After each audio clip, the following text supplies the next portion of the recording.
రాజ్యాంగ పరిరక్షణ యాత్రకు సాంఘీభావం తెలిపిన మాల మహానాడు రాష్ట్ర అధ్యక్షులు డాక్టర్ గోదా జాన్పాల్ రాష్ట్రంలో ఎస్సీ వర్గీకరణపై తెచ్చిన ఆర్డినెన్స్ ని రద్దు చేయాలని కోరుతూ కుప్పం నుండి ఇచ్చాపురం వరకు మొదలుపెట్టిన రాజ్యాంగ పరిరక్షణ యాత్ర చిలకలూరిపేట చేరుకున్న ఈ సందర్భంగా యాత్రకు సాంఘీభావం మాల మహానాడు రాష్ట్ర అధ్యక్షులు డాక్టర్ గోదా జాన్పాల్ మరియు కమిటీ మద్దతు తెలిపారు।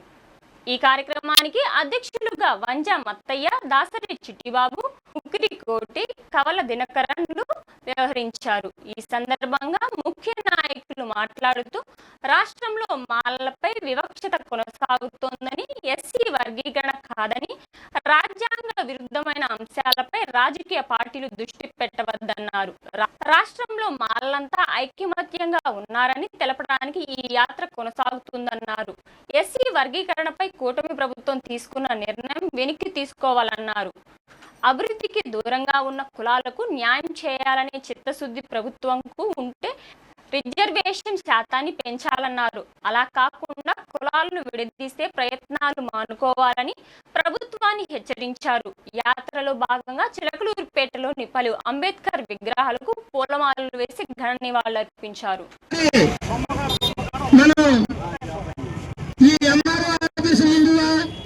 మరి కళామందిర్ సెంటర్ ను కవర్ చేస్తూ, మరి రూరల్ పోలీస్ స్టేషన్ లో కవర్ చేస్తూ, మరి చౌత్ర సెంటర్ లో ఉన్న రిజిస్టర్ ఆఫీస్ మీదుగా మనం ఎన్ఆర్టీ సెంటర్కి వెళ్ళి అక్కడ ఉన్నటువంటి భారత రాజ్యాంగ నిర్మాత డాక్టర్ బిఆర్ అంబేద్కర్ గారి కాంస్య విగ్రహం వద్ద మన పెద్దలు మీడియాతో మాట్లాడతారు, మన జాతికి సంకేతం ఇస్తారు, సందేశం ఇస్తారని చెప్పి తెలియజేస్తూ ఈ యాత్రను ప్రారంభించాలని చెప్పి మన సోదరులందరూ కూడా ఈ యొక్క యాత్రకు మరి ఎలాంటి ఆటంకాలు లేకుండా ఏ విధంగా అప్పుడు తెచ్చినటువంటి చంద్రబాబు ఆర్డినెన్స్ ని రద్దు చేయడానికి సుప్రీంకోర్టులో పోరాడి 2004 తర్వాత మనకి ఫేవర్గా రాజ్యాంగ హక్కులను కాపాడే విధంగా తెచ్చినటువంటి రాజ్యాంగ విరుద్ధమైనటువంటి ఎస్సీ వర్గీకరణ కొట్టివేశారో దాన్ని పూర్తి స్థాయిలో మళ్లీ నెమరు వేసుకోవాల్సినటువంటి పరిస్థితి మాలలకు ఉంది।